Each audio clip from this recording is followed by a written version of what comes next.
السلام علیکم، شرائع دستور سے میں ہوں عبدالقیوم صدیقی اور آپ ہیں AQS کے ساتھ. میرے ساتھ ناصر اقبال اور جہانزیب عباسی. آج پھر جو انٹرا کورٹ اپیل ہیں فوجی عدالتوں میں سویلینز کے ٹرائل سے متعلق، بالخصوص 9 مئی کے جو واقعات کے اندر بلوہ اور فساد میں ملوث افراد ہیں جن کو سزائیں سنائی گئی ہیں. آج بھی پنجاب حکومت نے ایک ان الزامات یا ان باتوں کا جواب دیا کہ وہاں پر آئسولیشن میں رکھا گیا اور ان کو بنیادی سہولتیں حاصل نہیں ہیں قیدیوں کو، اس حوالے سے رپورٹ داخل کی. جبکہ آج خواجہ حارث جو ہیں وہ سوالات کی ٹوکری لے کر سپریم کورٹ آف پاکستان سے گئے ہیں، اور اس ٹوکری میں کس جج نے کیا کیا سوالات ڈالے، ان سوالات کے اب ایک ایک کر کے خواجہ حارث کتنے عرصے میں جواب دیتے ہیں. کیونکہ آج فیصل صدیقی ایڈوکیٹ جو ہیں انہوں نے خواجہ حارث جو کہ سینئر ترین وکیل ہیں ان پر کورٹ میں 7 ججوں کے سامنے پھبتی بھی کسی کہ جی وہ تو ٹیسٹ میچ کھیل رہے ہیں، جس کا جواب جسٹس جمال مندوخیل نے کہا کہ آپ T20 کھیلنا چاہتے ہیں. لیکن بہرحال فیصل صدیقی صاحب اور خواجہ حارث ایک دوسرے کو جانتے ہوں گے اور خود ہی جانے، لیکن عدالت کے اندر یہ چھچھورا پن ذرا مجھے عجیب سا لگا. تو ناصر صاحب ایک اور واقعہ بھی ہوا کہ جسٹس حسن اظہر رضوی جو ہیں ان کے ریمارکس کو لے کے اور پتہ نہیں کیا کچھ کیا کہانیاں سنائی جا رہی ہیں اور بولی جا رہی ہیں. تو جہانزیب عباسی صاحب سے پہلے پوچھ لیں کہ ہوا کیا ہے آخر.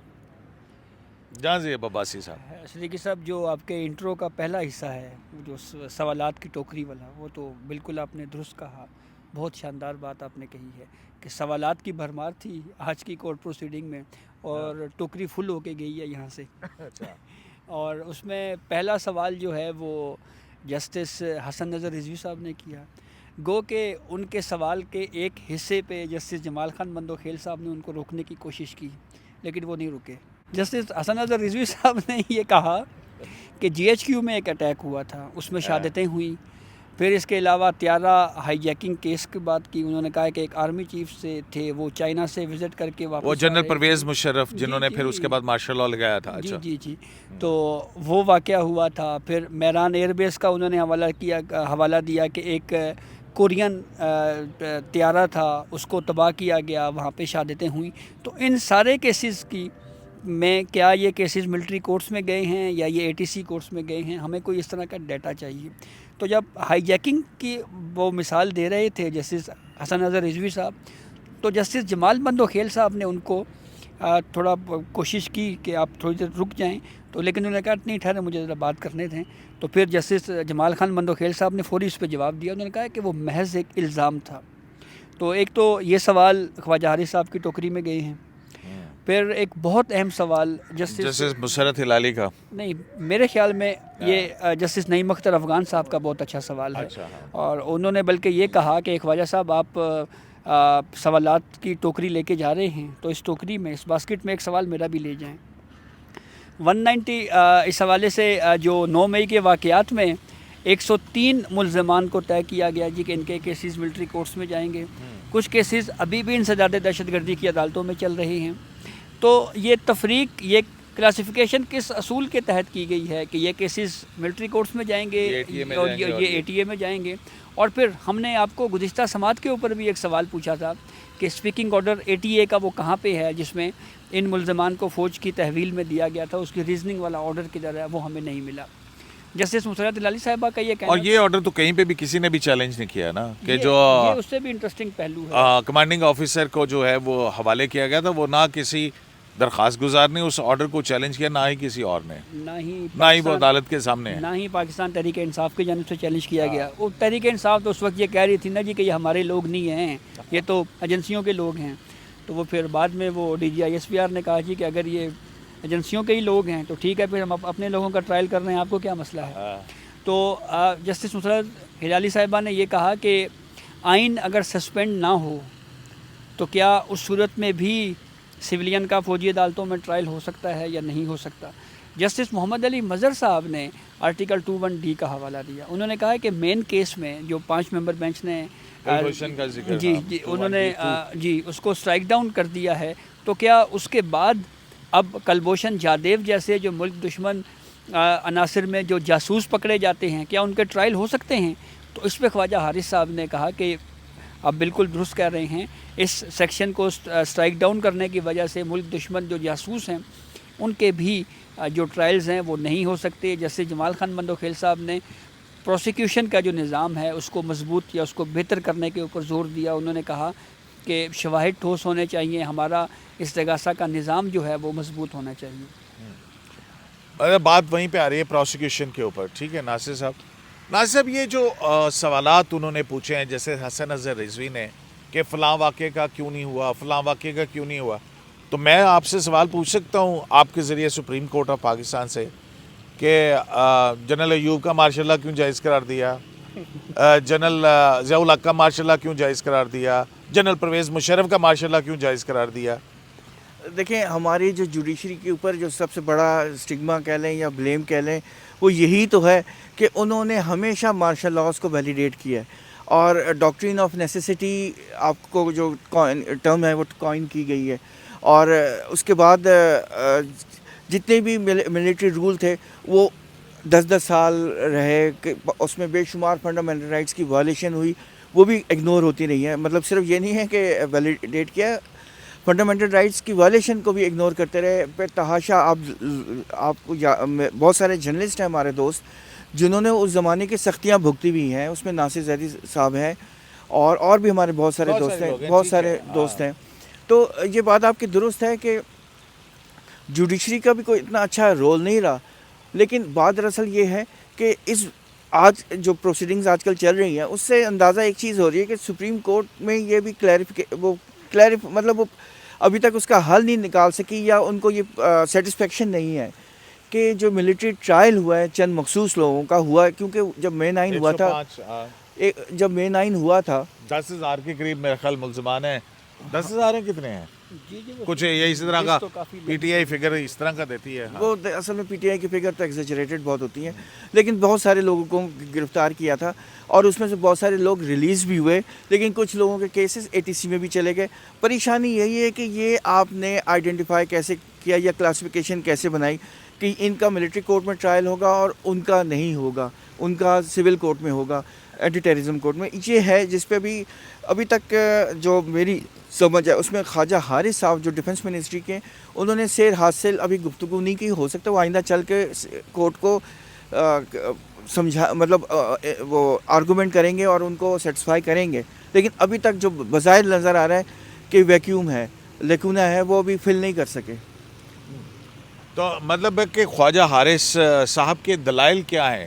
خواجہ حارث کا لائن آف آرگومنٹس کیا ہے؟ کیا وہ کیا کہہ رہے ہیں؟ ابھی تک انہوں نے دیکھیں بنیادی طور پہ تو ناصر صاحب یہ 184(3) کا مقدمہ تھا جس کی اب اپیل انٹرا کورٹ اپیل ہے. ٹھیک ہے، اور انٹرا کورٹ اپیل یعنی ایپلیٹ جورسڈکشن میں سپریم کورٹ بیٹھی ہوئی ہے. تو اس میں وہ اس جو ججمنٹ ہے اس کے حوالے سے کہ بھی اس میں کیا خامی ہے، آیا وہ in accordance with the law and the constitution ہے یا نہیں ہے، اس کے اوپر کوئی بات کی یا صرف یہی چل رہا ہے کہ جناب ان کو کیوں ٹرائل کیا، ان کو کیوں نہیں کیا؟ خواجہ حارث صاحب کا جو بنیادی دلائل اب تک ہو چکے ہیں اس میں وہ یہ کہہ رہے ہیں کہ جو لا ہے اس کو سپریم کورٹ نے اپنے فیصلے میں جو ہے وہ ریڈ ان کر دیا ہے، یعنی وہ الفاظ اس میں اپنے ججمنٹ کے ذریعے پہنا دیے ہیں جس کی وجہ سے غلط تشریح اس کی ہو گئی ہے. ایک تو ان کا مین آرگیومنٹ یہ ہے 175 اور آرٹیکل 8 سب کلاس 3 اور پھر وہ دوسرا. جی ٹھیک ہے. تو دوسرا جو کورٹ کی جانب سے سوالات آتے ہیں تو بہت سارے ایسے سوالات ہیں جو خواجہ حارث صاحب جو ہے وہ خود سے اس کے اوپر جو ہے وہ جو جواب دے دیتے ہیں. کچھ سوالات وہ کہتے ہیں کہ ہم نوٹ کر رہے ہیں، اس کا آپ کو جواب دیں گے. آج FB علی کیس کے اوپر انہوں نے خاصا ڈیٹیل اس پوری ججمنٹ کو پڑھا اور پھر انہوں نے یہ بتایا کہ FB علی کیس میں بھی یہ بات کہی گئی تھی کہ سویلین کا ٹرائل جو ہے وہ ہو سکتا ہے، اس کا انہوں نے حوالہ دیا. پھر اسی طرح جسٹس جمال خان بندوخیل نے یہ بات کہی کہ ہمیں ملٹری کورٹ سمیت ہر عدالت کا احترام ہے، لیکن محرم علی کیس میں سپریم کورٹ یہ ہولڈ کر چکی ہے کہ جو عدالتیں ہیں وہ آئین سے باہر نہیں بنائی جا سکتی، with in the constitution courts جو ہیں وہ بنائی جاتی ہیں. لیکن وزارت دفاع کے وکیل کا یہ کہنا ہے کہ ہر دور میں یہ کیسز کسی نہ کسی سٹیج کے اوپر سپریم کورٹ میں آتے رہے ہیں، اور وہاں پہ سپریم کورٹ کے سامنے یہ سوال رہا ہے کہ یہ فنڈامنٹل رائٹس ان کے جب یہ ٹرائل چلتا ہے تو اس وقت ان کو نہیں ہوتے، بعد میں اپیل کا حق ان کو دیا جاتا ہے. تو یہ ساری چیزیں بہت عرصے تک ڈسکس ہوتی رہی ہیں، مختلف ججمنٹس میں اس کے اوپر بات ہوتی رہی ہے. تو F B L E case میں بھی یہی اصول طے کیا گیا تھا، اور اس اصول کو پھر بعد تک کنٹینیو رکھا گیا کہ سویلین کا ملٹری کورٹس میں ٹرائل ہو سکتا ہے. 21ویں ترمیم کے اوپر بھی یہ نہیں، وہ اس میں یہ جو ہے وہ خواجہ حارث نے یہ بھی کہا کہ انہوں نے کہا کہ فوجی عدالتوں کی موجودگی انڈر چیلنج نہیں ہے، اور لہٰذا ہمیں فوجی عدالتوں کا احترام بھی کرنا چاہیے. آخر میں جب وہ بات ہو رہی تھی اختیار سماعت کے حوالے سے بات ہے، تو اب اس میں ناصر صاحب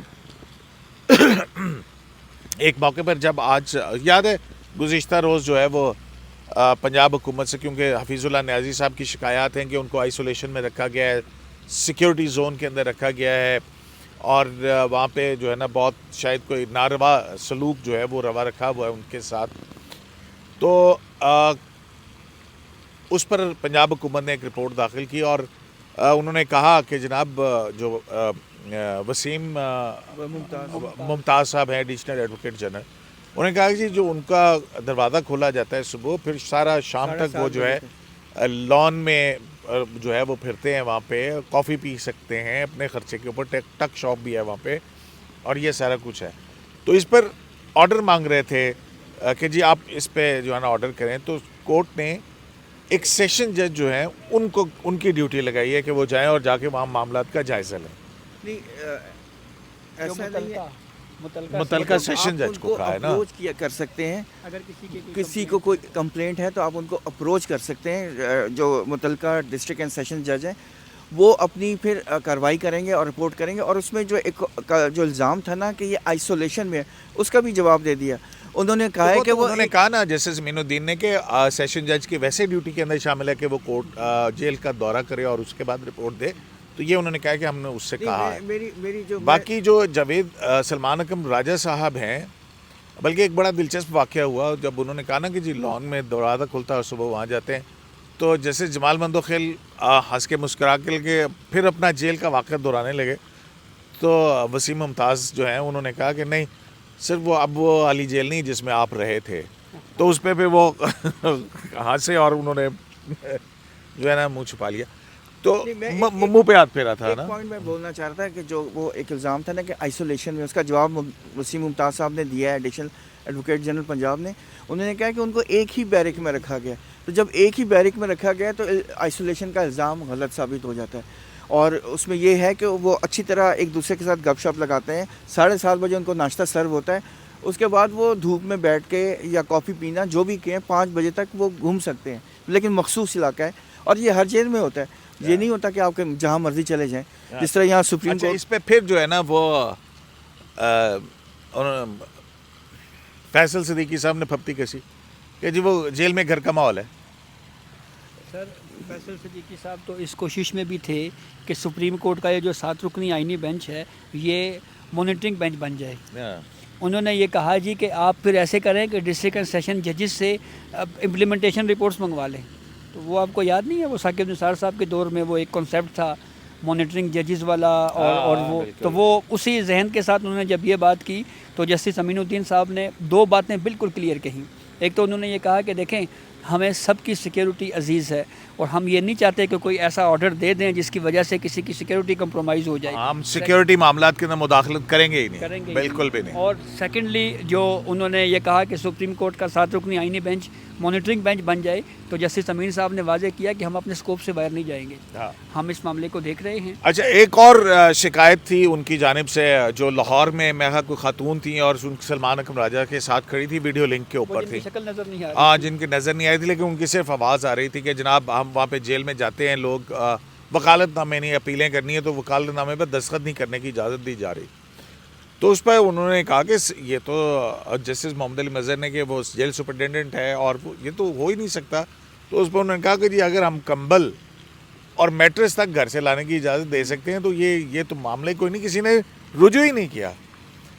تو اور اس میں بھی یہ ہے کہ اگر جنرل شکایت ہے بھی تو آپ دوبارہ اپلائی کر سکتے ہیں ڈسٹرکٹ اینڈ سیشن جج کو. بسائڈ جن سے جب نام پوچھا گیا سلمان اکرم راجہ صاحب سے تو ان کے پاس نام نہیں تھا, نام اس خاتون کے پاس نام نہیں تھے. تو پھر جب انہوں نے کہا تو پھر سلمان اکرم راجہ بھی ادھر سے کھڑے ہوئے اور ادھر سے لطیف کھوسا صاحب جو ہیں وہ بھی کھڑے ہوئے, دونوں کھڑے ہو گئے. اور پھر سلمان اکرم راجہ صاحب نے کہا کہ بریگیڈیئر جاوید اکرام ریٹائرڈ, انہوں نے اپیل کرنی ہے تو ان کا میں وکالت نامہ نہیں, ایک نام دیا ٹھیک ہے, کہ جنہوں نے ملٹری کورٹس کے فیصلوں کے خلاف اپیل کرنی ہے. تو اس کے بعد کیا ہوا؟ اس کے بعد وہی وہ ٹیسٹ میچ والی بات ہوئی. تو میں اس پہ ایک کمنٹ یہ ضرور کرنا چاہوں گا کہ اب وکلاء کو یہ ٹیسٹ میچ والی باتیں تو نظر آ رہی ہیں, لیکن خود جب لائیو سٹریمنگ کی درخواست پہلے دینا, پھر اس کے اوپر آرگیومنٹس کروا کے پھر اس کو واپس لے لینا, اس وقت ان کو یہ T20 میچ والی بات میرے خیال میں ان کے ذہن میں نہیں تھی. اور ہر درخواست اور ایڈجرنمنٹ جو ہے نا ان کے پارٹ کے اوپر ہے. جی, اور پھر کبھی 26ویں آئینی ترمیم کو پہلے ڈیسائیڈ کر لیں, پھر اس کے بعد یہ کہ وزارت دفاع کے وکیل خواجہ حارث کیوں ہو سکتے ہیں. تو اس طرح کی جو متفرق درخواستیں آتی رہی ہیں اس کے اوپر بھی تو ٹائم لگا ہے. اور ابھی تو سابق چیف جسٹس جوادس خواجہ صاحب نے ایک جو ہے غصے والی درخواست, وہ ریویو جو ہے وہ بھی انہوں نے فائل کیا ہوا ہے. نہیں, پھر اس کے بعد پھر یہ بھی بتاتے نا کہ جناب سابق چیف جسٹس عمر عطا بندیال صاحب کی سربراہی میں 7 ماہ تک جو ہے نا یہ مقدمہ چلتا رہا. کیوں ناصر صاحب؟ نیب کے جو کیس تھے, آپ نیب ہی کے حوالہ دے رہے ترمیم کی تو کر رہے تھے نا. ہاں ملٹری کورٹس والا, ملٹری کورٹس بھی اس میں یہ بھی بہت واقعات والا. ناصر صاحب 6 مہینے بعد ریٹائر ہوئے تھے وہ. اور اس کے بعد آپ کو یاد ہے کہ جب جسٹس طارق صاحب نے پریزائڈ کرے تھے تو ان کے اوپر آبجیکشن تھی کہ آپ کیوں بیٹھے ہوئے ہیں, آپ ریکیوز کریں. اس طرح کی ہر ہیئرنگ میں ایک نئی چیز آیا کرتی تھی. تو یہ جوتے مارنے کے لیے آتے ہیں فیصل صدیقی صاحب یہاں پہ؟ نہیں, فیصل صدیقی صاحب بہت اچھے وکیل ہیں, بہت اچھے وکیل ہیں. میں یہی تو کہہ رہا ہوں کہ یہ کیا ایٹیٹیوڈ ہے ویسے. یار ان کی پرانی دوستیاں ہوں گی نا, ہم اس کے بارے میں کیا بات کر سکتے ہیں یار. نہیں, بات کریں, ایک عدالت کا ڈیکورم ہے یار. مطلب ہے کہ آپ پھپتیاں کس رہے ہیں. میں نے ان کو دیکھا وہ سنی اتحاد کونسل کے وکیل کہ میں کہا تھا نا سیٹیں لے کے دوں گا, پھر ٹویٹ بھی کرتے ہیں. بہرحال جس طرح ہم آپس میں ایک دوسرے سے مذاق کرتے ہیں وہ بھی اچھا, ججوں کا اور وکیلوں کا مذاق ہوتا ہے. بہرحال انہوں نے اب خواجہ حارث صاحب اتنے سینئر وکیل ہیں ناصر صاحب. میں خواجہ حارث صاحب کی جگہ ہوتا نا تو پھر میں بتاتا کہ بھی ہاں کیا ہے, ٹیسٹ میچ ہونا ہے یا T20 ہونا ہے. لیکن دیکھیں نا, خواجہ صاحب نے ریئیکٹ بھی تو نہیں کیا نا, ان کی بڑائی ہے, ان کی گریس انہوں نے شو کیا ہے. اور وہ شریف آدمی ہے نا خواجہ صاحب, یہی تو مسئلہ ہے سارا. تو چلیں, اچھا کبھی عمران خان کی طرف سے پیش ہو جاتے ہیں, کبھی وزارت داخلہ کی طرف سے. بہرحال جب ان کی باری آئے گی وزارت دفاع کی طرف سے, ان کی اب جب آرگومنٹس آئیں گے تو دیکھتے ہیں وہ کیا آرگومنٹس کرتے ہیں. تو بہرحال ہر ایک کو موقع ملنا چاہیے آرگومنٹس کا. نہیں, جج صاحبان کو بھی چاہیے تھا نا کہ وہ فیصل صدیقی صاحب سے کہتے کہ فیصل صدیقی صاحب وہ سینئر لائر ہیں. جسٹس جمال مندوخیل صاحب نے کہا ہے نا کہ آپ چاہتے ہیں کہ T20 کھیلیں, آپ ان کو اپنے طریقے سے. وہ تو انہوں نے مذاق میں اڑا دی نا بات, لیکن بات یہ ہے کہ ان کو نہیں زیب دیتا یہ وہ سینئر وکیل ہیں خواجہ حارث صاحب. بہرحال ان کی پرانی دوستی ہے نا, کراچی کی پرانی دوستی, لیکن مجھے برا لگا ہے جناب. شرائع دستور سے عبدالقیوم صدیقی کو ایکویس لائف سے اجازت دی جائے لانے کے بعد.